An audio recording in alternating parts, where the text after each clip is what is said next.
What's going on, everybody? Maybe the most surprising result for a Suns game this entire year. Phoenix beats the Cavaliers a couple nights after they lose to Sacramento, 123 to 112. I mean, it was convincing from the second quarter on. Connor, you were there, man. I got to imagine pretty immaculate vibes in the locker room and everything afterwards, huh?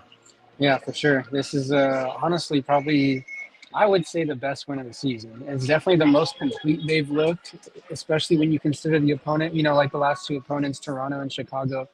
The Suns looked, really together and connected as a team. But like you said last time we talked, you kind of want to see how they look against the better team. And what better team than literally the team with the best record in the NBA? And so yeah, it looked really good win, their most complete game and their best game of the season so far. Yeah, they had back-to-back wins coming in, but they were against teams that maybe weren't trying to win games. And the Cavaliers still have everything to play for right now. They're still fighting for the first overall, seed against the Thunder right now. And yet, I mean, KD just went crazy in this game. 42 points. He makes 17 of his 29 shots from the field. Almost all his points come in live action, only 4 free throws. This was a just absolute vintage performance by him. 8 assists, 6 rebounds. I mean, just absolutely dominant on just every facet of the game. Yeah, and we spoke to him after the game, and he was saying that it's just kind of one of those nights, and he really credits Cleveland. Cleveland's kind of a switch heavy team, so he felt like he was comfortable attacking those switches and getting out in space, getting to his spots because when teams switch, it kind of allows him to get to his spots a little bit easier and maybe get a more favorable matchup sometimes. Yeah, it was just a great night. He had 19 points in the third quarter. I feel like that really sealed the deal for the Suns. They kind of let up a little Cavs run in the fourth quarter, but even then, KD scored 10 points in the fourth quarter. So he was in control for most of the second half and most of the game. Also, I mean, when you look around the league, Dallas pulls out a win tonight, too. This was a game that, they ended up really, really needing, and they still hold on to that 10th seed there in the West. 3 games now. Are we starting? Is 3 games enough to say that we're starting to see a trend? That we're starting to see something that there's momentum that they can build on? Because to me, this is the first win of the 3. That this is one that I really kind of catch my eye, and I'm like, okay, now this actually means something. This was actually, something you can build on. You're showing me something about where this team can get to and kind of what this team can do when they're actually kind of clicking a little bit. But did they show you enough tonight that makes you believe they can hold on to this 10 seed? Yeah, and I even hinted at it last time we spoke. The last 2 games before this one, I really thought that they were, gaining some steam and building some momentum.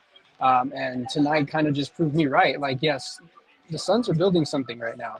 And, you could look at the rest of the season and call me crazy, but, you pull out this win against the Cavs, you're really building an identity here. And it's actually very surprising that that identity is defensively.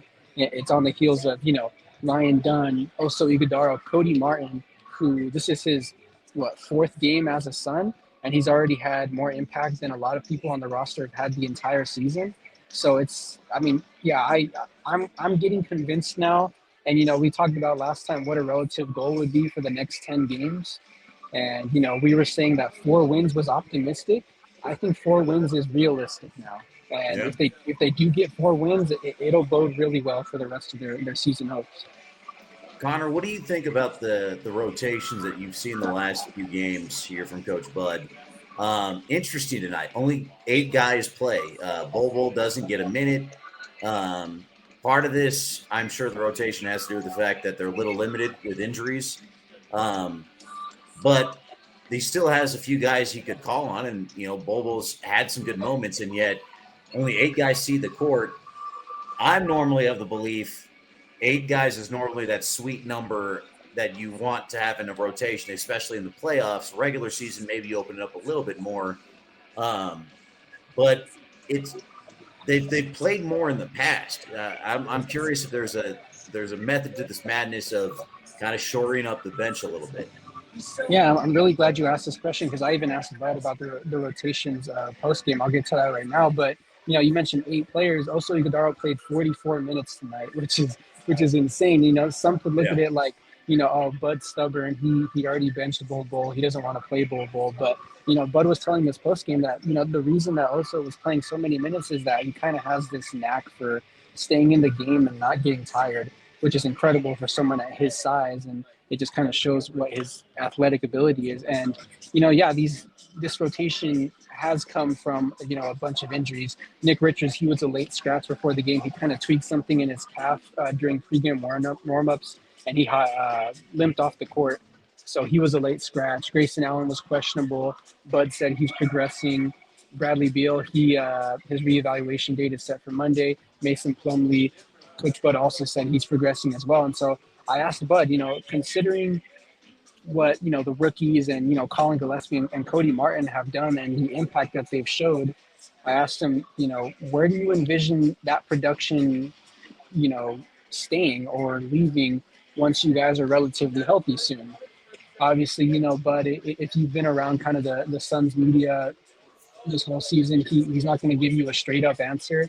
So he kind of walked around it. And, he said, I'm not really going to look too much forward. I'm just going to focus on, the next game, one game at a time, which I think is honestly, I don't know. I think you really need to consider, you know, playing the rookies, Ryan Dunn, Iguodala, and Cody Martin and Colin Gillespie a lot in this next stretch because they have been extremely impactful and they've changed the identity of the Suns defense.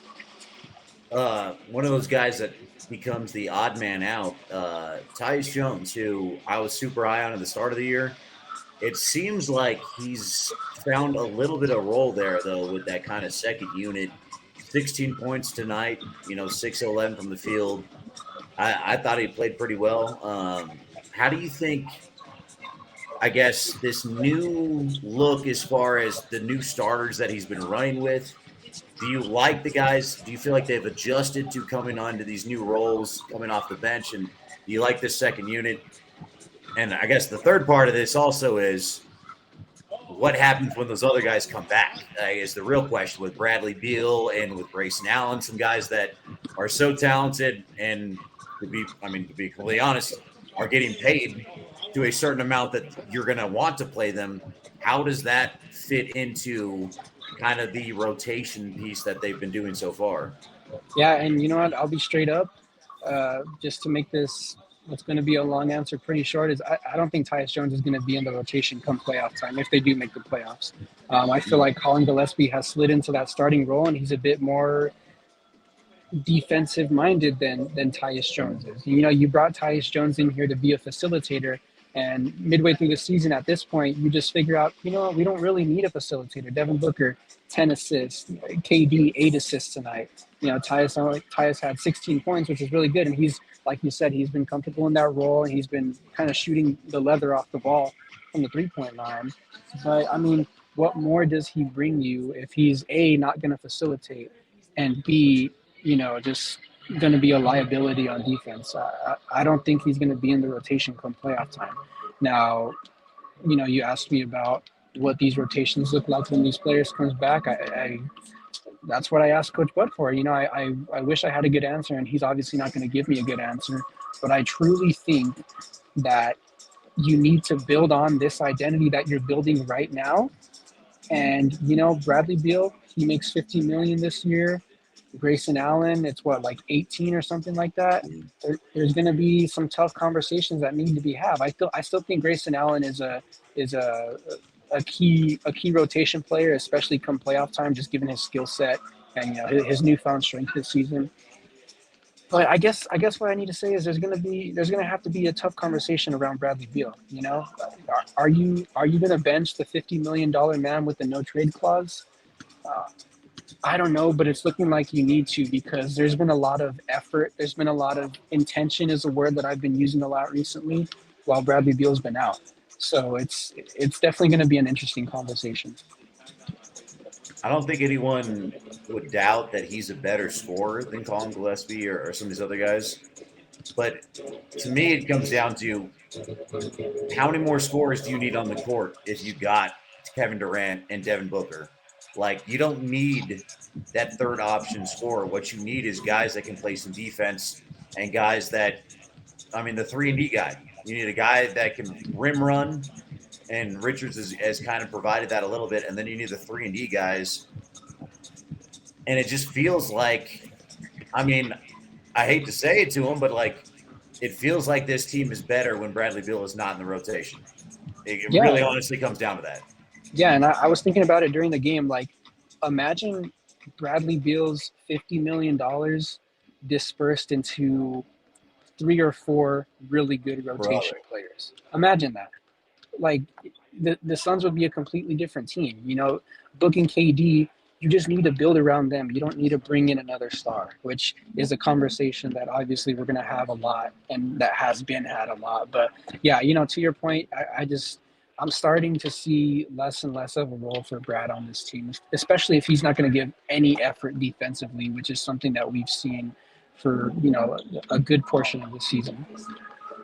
You know, when you're talking about guys, you're talking about like Landry Shamet and, you know, Chris Paul and a couple of the guys that they gave away in that trade to go out and get him. Like a couple of guys that just a thought that they had on the roster before they decided to try and make this whole rotation, not to mention all of the first round draft picks that kind of went into that. Boy, that they're treading water with what is becoming one of the worst trades in a long time, but they're still there. We said 4-6 in this 10-game stretch would be, you know, I think they'd sign up for it in a second. I thought 3-7 was a little bit more like believable. So they get the win tonight, and now they get a few days off, quite a few, until Monday when they have that Milwaukee game. It feels the narrative, the feeling around this team feels very different after this performance and where they are. Do you now have more belief? Is 5-5 is a split in this 10-game stretch something that can we do? Can we start talking about them? Maybe not even just fending off Dallas, but maybe trying to chase down the Kings and trying to move up a little bit there. Yeah, I don't think I'm ready to quite get there, but I'll tell you what, if they do come out of this stretch with at least 5 wins, some conversations are going to need to be had, because, you know, this team is finding themselves at the most opportune time. You know, we're about 2 weeks away, 3 weeks away from the playoffs. If the Suns can finish this 10-game stretch against some of the best teams in the NBA with at least 5 wins, I mean, I guarantee you, you know, OKC might be looking at that 9-10 playing game with a little bit more. Ooh, maybe we should worry a little bit. And, you know, if the Suns do jump to the 9 seed, I think that'll be really good for them. But yeah, I'm not ready to quite say 5 wins yet. I still think 4 is going to be really good. But yeah, tonight's win might be pushing us towards that conversation. I think if you are OKC and you're looking at the teams that are in that spot of the potential for playing you in that first round that are in the play-in right now, the Clippers, Timberwolves, Sacramento, Suns. Weirdly, the Suns might be the most complete team. I mean, the Kings might be like the most solid across the board team, but I think they're also maybe the least dangerous of those 3 teams when it comes to like sheer star power, still guys that can like control a series and just win a series. I'm not saying that they can win multiple series, but the guys that, whether it's Anthony Edwards, whether it's Kawhi Leonard or James Harden or Devin Booker or Kevin Durant, like there's legitimate studs on those 3 other teams. And tonight is just one of those examples that like this Suns team can beat any team in the league on any given night when you have KD playing like this, when you have Booker playing like this. Maybe that's a teaser, but maybe this is a sign of something that they can do here and kind of go on a stretch. And that's why you can't rule them out. Like it's the most tease, like it is the biggest tease of a team in the league right now when you look at them, and they get you excited with performances like this, I guess. Yeah, and you know, it begs the question. You know, the question that we've been having this entire season is like, what in fact is the ceiling of this team? And it took what, like 71 games, but we might be reaching a tangible ceiling with this team, and it's looking quite all right. Yeah, it's looking real good. The question I think that we're all waiting to see is what happens when those guys come back from injury, and that's going to be, boy, Coach Bud's going to make his money in that moment because he's going to have to make some very tough decisions, and they're going to be unpopular with the guy writing the checks, or they're going to be unpopular with the fans, like one or the other. Um, but that's why he collects a check. Also, those are his decisions to make. So our next chance to get a peek at him will be Monday, taking on, like we said, tough matchup in that one. How you feel about it? You think they keep this going? Are we going to see 4 straight? You know what? It's an interesting game because this is the first time Bud is playing against his former team since returning to the NBA. They asked him, they asked him if this game means a little bit more to him. He gave you a safe answer. He said, I'm just looking forward to the next game. I'm gonna be in the moment then. I asked KD if as for the players, if this game is gonna mean a little bit extra, and he said, knowing Bud, I think he's gonna have a little bit more fire in him against the Bucks, considering their past. And when a coach has fire in him, a good team responds with fire. So it's honestly up to the players in this one. 4 straight, I think, is very possible. I think 4 straight is possible. Boy, every time I'm ready to give up on this team, they just keep bringing me back. They keep luring me back right when I'm ready to let them go. So Story of the season. yeah, I was about to say we're as excited as anyone to see what happens there on Monday night. But man, heck of a win tonight, and really needed an impressive performance there by Phoenix. So I guess we now wait and see what happens. Only about 13, 15 games left in the season, somewhere around there. So we're coming down the wire. Here we are. Yeah, it's going to be exciting to see.